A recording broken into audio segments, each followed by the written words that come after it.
All right, guys, just picked this up. It is a 2012 RXT-X 260, and the thing only has 40 hours on it.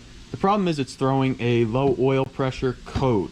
Now, I saw this thing posted for sale in Connecticut. The guy wanted originally $6,500, which honestly is ridiculous for, you know, what it needs. So what I was going to do is I was actually going to trade the 07 for this. So we met up half the distance, and when I actually looked at this, anytime I actually buy a ski, I always pop the valve cover, and I noticed that when I did pop the valve cover, pretty much the timing chain plastic piece, I'm blanking out, the timing chain cam gear cover was completely gone.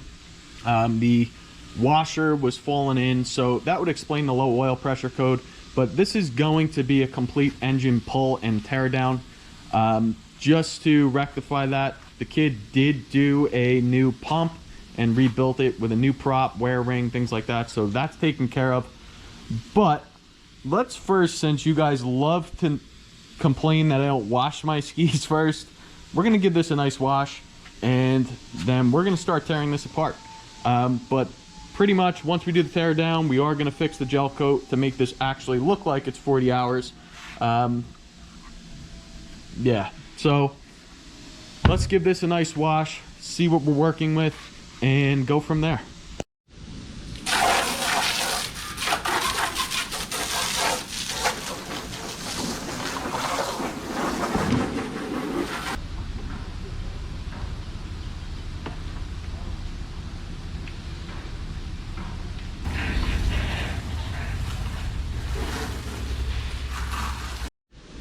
Alright guys, now that we're all washed up, next thing we're going to do is we're going to have to pull the engine anyway. And I'll show you guys why when we do get it out. But first, we gotta get the IBR off. Let's do it. Wasn't going to bore you guys with removing an IBR. And Gen 1s are a real pain.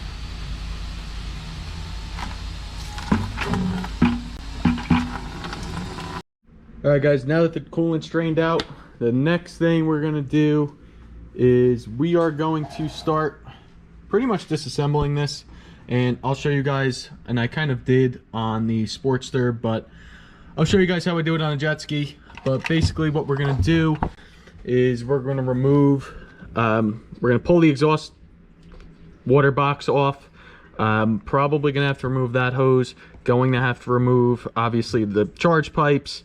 Going to the intercooler. This hose can stay on. Supercharger is probably going to have to come off. I don't think it could sneak through at all. Intake manifold, wiring harness for the engine, and that should be it. So, oh, and the carbon seal and drive shaft. Other than that, let's do it.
Alright guys, so the reason why the engine had to be pulled, had a low oil pressure code. It's still idled and ran, but intercooler was full of oil. The air filter was full of oil. So if you look right there, the timing chain cover is gone. So I think what happened was someone was in the PCV doing something, forgot that washer, and pretty much it melted the cam gear, it melted the PCV. So what we have to do is get rid of all of this plastic. So once we do that, we should be in pretty good shape. But I am going to replace the cam or the timing chain while I'm in there, just in case any issues. Plus this thing I think maybe had moisture. There was one spot up here that might have told me that. Yeah, so right on the rocker shaft. Other than that, it's relatively clean. Compression was good. The valves look good, minus oil in them. No big deal there. So we're probably going to separate this block, take the PCV valve or PTO cover off, inspect everything in there, pull both oil pumps, check the filters, make sure those are good, and then pretty much just get rid of all of the plastic. So let's jump into it. Let's do it.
Relatively clean, no, but here is the culprit.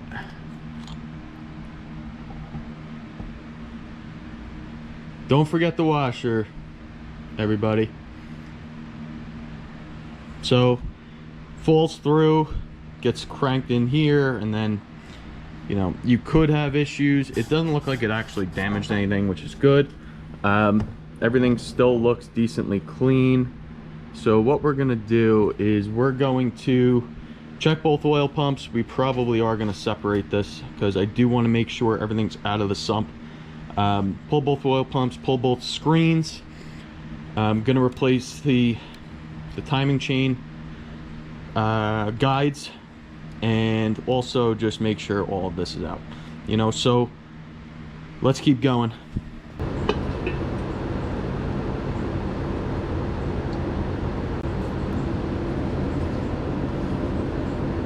Ouch. Some scoring, but not honestly bad. So definitely gonna need new bearings. No burn marks. This isn't catching my fingertip, which is so nice. Don't see really anything else plastic wise inside the block. So what we're gonna do is we're gonna wind up pulling obviously everything. We're gonna pull everything out. Going to be doing rings on this, just because it's been sitting for the age. The cylinders look honestly perfect. They're just gonna get honed. We'll put new rings in this, change the cap, or put new rings in this, and start putting it back together. Gonna change the timing chain because I don't know if wire was in this. It doesn't look like it was ever. It doesn't hurt. I'm already here. This is gonna be pulled out anyway. So let's get this thing stripped down even more and get it ready to assemble. One more rule is don't be a hero. Do yourself a favor, because each connecting rod is mated with its cap, right? So at the split, just do this. 1, 2, 3. So that way you know it's mated to that specific rod, because if you put this back together and those caps are mixed up and are not correctly faced either, you are going to cry when the thing does not spin. So just a tip.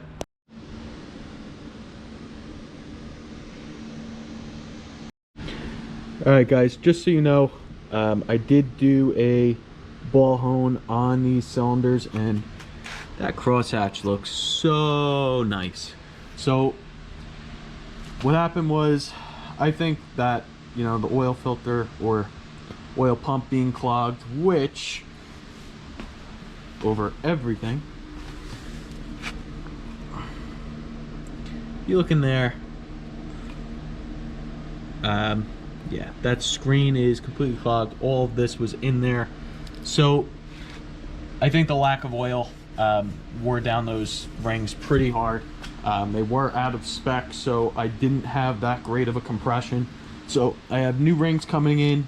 The piston to cylinder wall clearance is still within spec. So new rings will be coming in. It is still standard bore. So once those rings come in, we'll get them measured out and set up in the crosshatch bores, and should be pretty much good to go to put this back together. In the meantime, I am going to clean up the gasket surfaces for the head and also the PTO, and after that, start assembling this thing.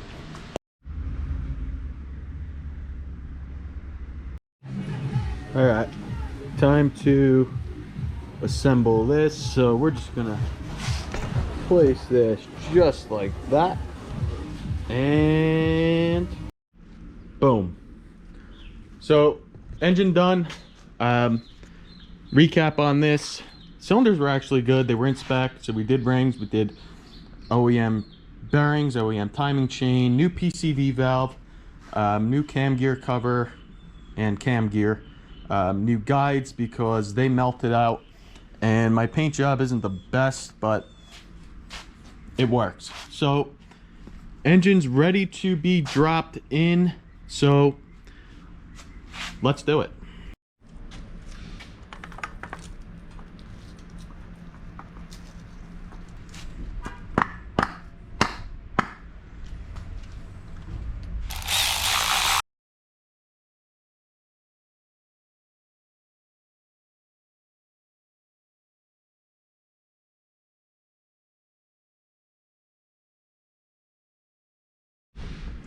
All right, so one tip when you guys are putting in an engine in a ski especially, then what you want to do is you want to get your battery terminal on the starter, and you want to get the 2 exhaust hoses first before you actually lay it down, because honestly it becomes such a nightmare.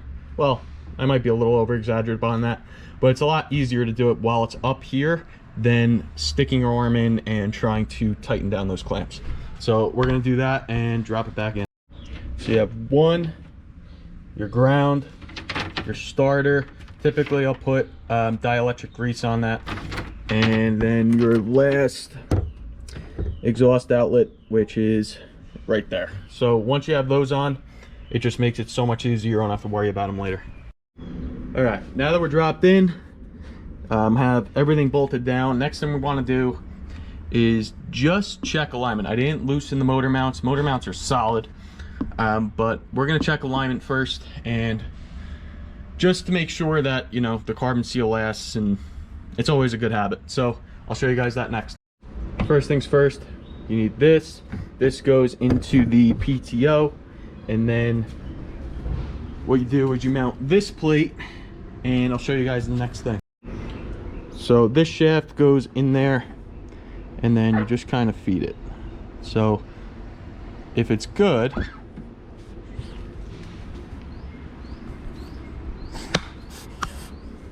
it'll go right in there without hitting. If it hits, then you have to adjust your alignment, and you're gonna have to go to your 1, 2, 3 motor mounts, loosen the actual plate, the hex bolts at the bottom, and either shim up, shim down, left, right, and it's a lot of playing around, but right now we are on point. So that's what I want to hear and see. So now that we know the alignment's good, let's button this up. Okay, so coolant lines are hooked up except for the reservoir. I have my carbon seal in, my bellow in, everything clamped up down there. I have my exhaust on. Now going to be putting in the pump.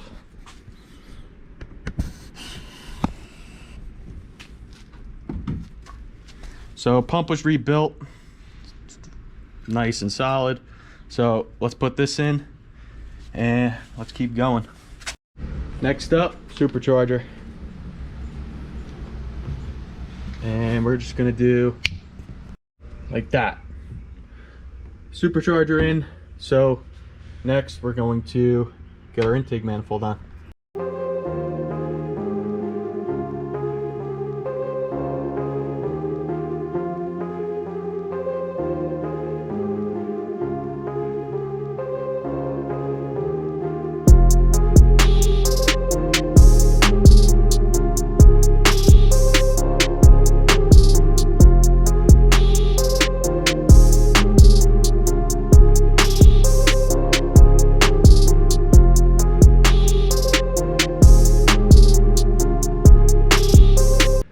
Alright, wrapped up for the most part.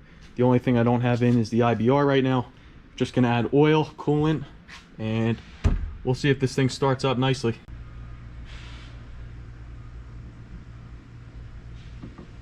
Alright guys, those of you questioning what oil I'm using for the break-in, non-synthetic motorcycle oil, meets all of Seadoo specs for the supercharger. So once again, that's just to break in the rings, break in the engine. Then after that 10-hour break-in, then it'll get synthetic.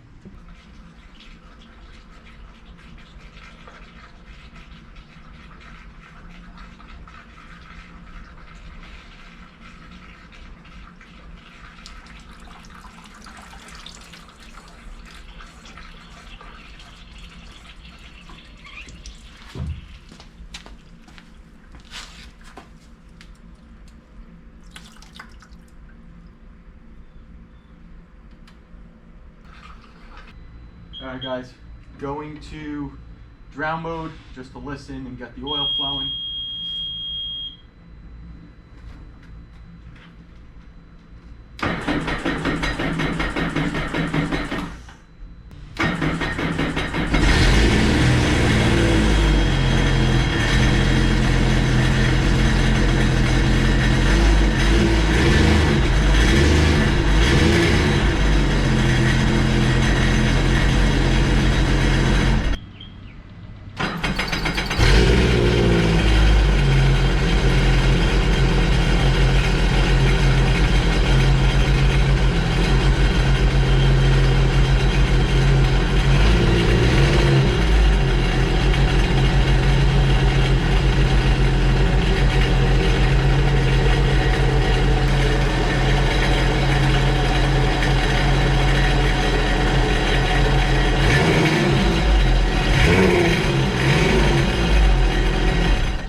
Nice and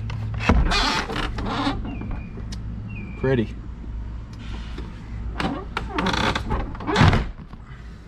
Let's get it out.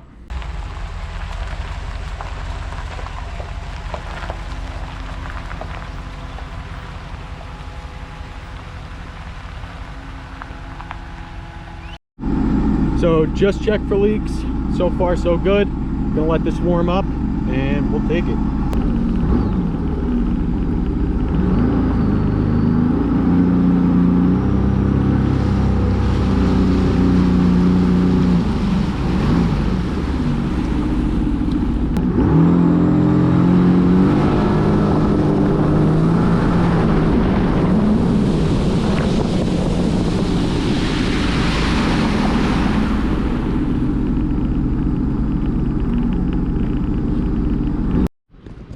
All right, guys, that is a wrap on the 2012 RXT-X.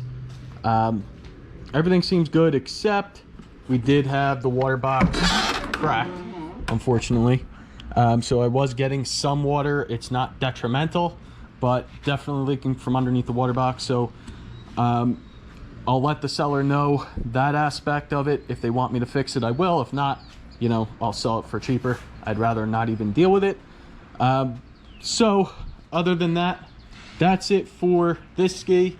The next thing will be this, the 2011 Seadoo Challenger 180. I already kind of started it. You know, this is a whole nother process and project. So we'll jump into this. This is the carnage of that ski. Head gasket, bolts, chains, and what was also stuck inside the engine. The intake grate was missing. This is what was left of it, so it does have a new intake grate. And other than that, that's pretty much it. So other than that, guys, I hope you guys enjoyed this video. I'll see you guys on the next one.